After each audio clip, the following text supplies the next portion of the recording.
Hello friend, welcome to my YouTube channel Uttarakhand current affairs 2020। जैसा कि मैं रोज़ आपके लिए एक सीरीज़ ला रहा हूँ, उसी क्रम में आज हमारा ये पार्ट 6 है और हम आज पार्ट 6 में मुख्य बिंदु पर विस्तृत चर्चा करेंगे। जो सबसे पहला पॉइंट है वो है उत्तराखंड में जो दुर्लभ हेम तेंदुआ देखा गया है वो देखा गया है नंदा देवी राष्ट्रीय उद्यान में। ये हेम तेंदुआ इसलिए इम्पोर्टेंट है क्योंकि ये अभी विलुप्त होने की कगार पे है और जो IUCN है उसने इसे अनुसूची 1 के तहत सूचीबद्ध किया है। अभी आगे हम इस पर विस्तृत चर्चा करेंगे। और जो हमारा अगला मुख्य बिंदु है वो है वर्ष 2020 में उत्तराखंड के कितने व्यक्तियों को पद्म भूषण और पद्मश्री से सम्मानित किया गया। तो वो हमारे 3 लोग थे। जो पहले थे डॉक्टर योगी एरन जी, दूसरे हैं कल्याण सिंह रावत जी और तीसरे हैं अनिल प्रकाश जोशी जी। जो डॉक्टर योगी एरन जी हैं और कल्याण सिंह रावत जी हैं इनको तो पद्मश्री अवार्ड मिला है और जो अनिल प्रकाश जोशी जी हैं इन्हें पद्म भूषण अवार्ड से सम्मानित किया गया है। थोड़ा हम इनके बारे में भी जान लेते हैं।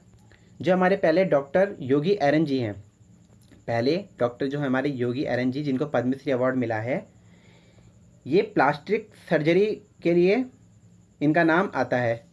प्लास्टिक सर्जरी में इन्होंने कम से कम 500 सर्जरी अब तक कर ली हैं और ये विदेशों से भी, अमेरिका से भी जो प्लास्टिक सर्जरी की टीम है उनको बुलाते हैं यहाँ और एक प्लास्टिक सर्जरी में के रूप में अच्छा कार्य यहाँ कर रहे हैं, इसलिए इनको इस अवार्ड के लिए चुना गया।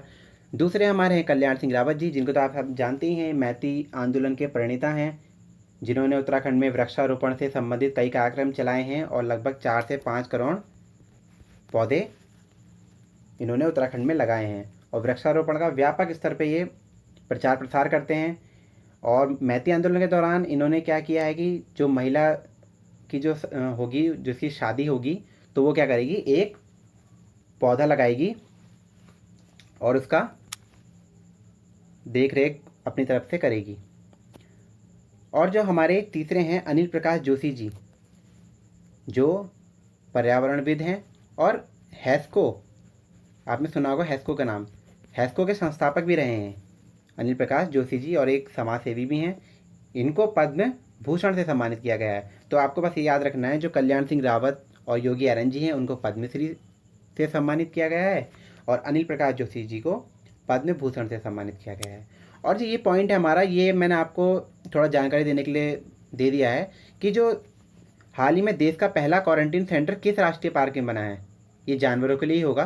तो ये जिम कॉर्बेट नेशनल पार्क में खुला है। अब आइए हम विस्तृत चर्चा में आज करते हैं जो हमारा दुर्लभ हेम तेंदुआ दिखा है। ये देखिए, ये है हेम तेंदुआ। जो उत्तराखंड में दुर्लभ हेम तेंदुआ देखा गया है वो सबसे पहले तो कहाँ देखा गया है, नंदा देवी राष्ट्रीय उद्यान में। और हेम तेंदुए के बारे में अगर हम बात करें तो इसे IUCN international union for conservation of nature द्वारा क्या किया गया है, वल्नरेबल यानी कि विलुप्त के रूप में वर्गीकृत किया गया है तथा भारतीय वन्य जीव संरक्षण अधिनियम 1972 के तहत इसे अनुसूची 1 में सूचीबद्ध किया गया है।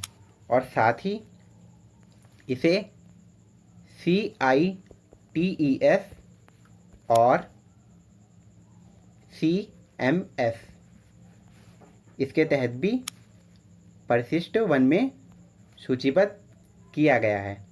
अब हम बात करें भारत में अगर हेम तेंदुओं की, तो जो हमारा हिमालय, जो हमारी पूरी हिमालय रेंज है, जैसे कि उत्तराखंड में हिमालय को 8 भागों में वर्गीकृत किया गया है, जिसमें हिमालय और ट्रांस हिमालय क्षेत्र भी आते हैं। तो उन्हीं हिमालय और ट्रांस हिमालय क्षेत्र में ये पाए जाते हैं, मुख्यतः जम्मू कश्मीर, हिमाचल प्रदेश, उत्तराखंड, सिक्किम और अरुणाचल प्रदेश में। और लगभग 1 लाख स्क्वायर किलोमीटर के क्षेत्र में ये फैले हैं। और हम बात करें, ये 3000 से लेके 5400 मीटर की ऊंचाई पर पाए जाते हैं। अब बात करें हम इनके जोखिमों की, ये विलुप्त की कगार पे क्यों हैं, क्यों इनको CITES और CMS की परिशिष्ट में वन में सूचीबद्ध किया गया है।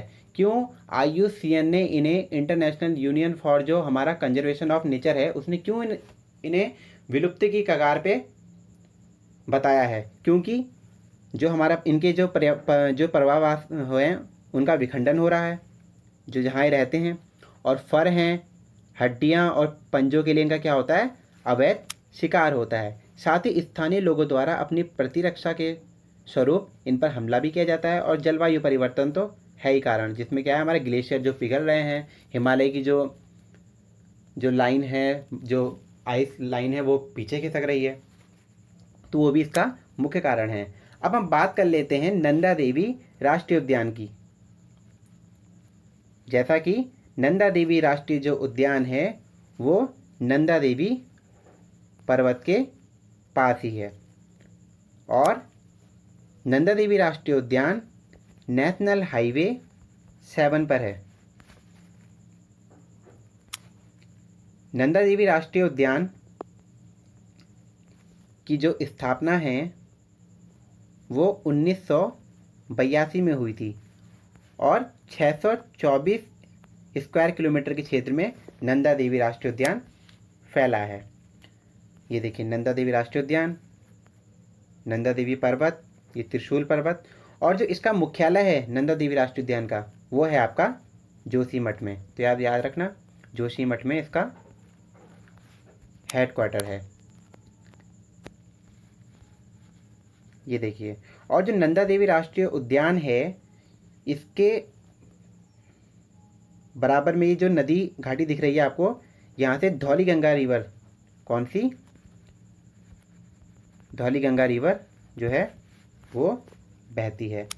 और जो नंदा देवी राष्ट्रीय उद्यान है ये आपको पता ही है चमोली में है। चमोली में एक राष्ट्रीय उद्यान और है जिसका नाम फेमस है, जो है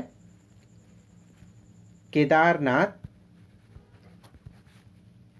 ये वन्य जीव है, केदारनाथ वन्य जीव विहार, ये भी चमोली में है। क्योंकि कई लोग इसमें कंफ्यूजन करेंगे, जैसे केदारनाथ जो हमारा रुद्रप्रयाग में है तो उसको लिंक क्या कर देंगे लोग कि वो भी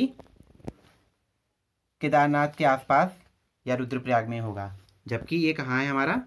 ये है हमारा चमोली में। और जो हमारा वैली ऑफ फ्लावर है, जो वैली ऑफ फ्लावर है ये भी नंदा देवी राष्ट्रीय उद्यान के पास ही है। ये इसके उत्तर पश्चिम में है, और 1988 में नंदा देवी जो राष्ट्रीय उद्यान है, 1988 में नंदा देवी राष्ट्रीय उद्यान को यूनेस्को द्वारा एक विश्व विरासत स्थल के रूप में चिन्हित किया गया है। और जो फूलों की घाटी है इसको 2005 में यूनेस्को द्वारा चिन्हित किया गया है। और जो हमारा फूलों की घाटी है इसके पास से ऋषिगंगा, और या जिसको हम भ्यूडार नदी भी कहते हैं, वो गुजरती है।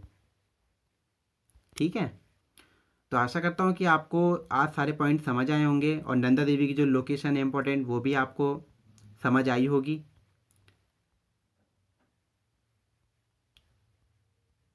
तो आज का हमारा मुख्य पॉइंट जो सब यही थे। अगर आपको ये वीडियो अच्छी लगी है तो प्लीज़ लाइक करें, सब्सक्राइब करें और शेयर करें। और कमेंट सेक्शन में आप ये बताएं कि जो उत्तराखंड का सबसे बड़ा राष्ट्रीय उद्यान है वो कौन सा है और वो किस ज़िले में स्थित है। कमेंट जरूर कीजिएगा, इससे मुझे पता चलता है कि आप लोग पूरी अंत तक वीडियो देख रहे हैं।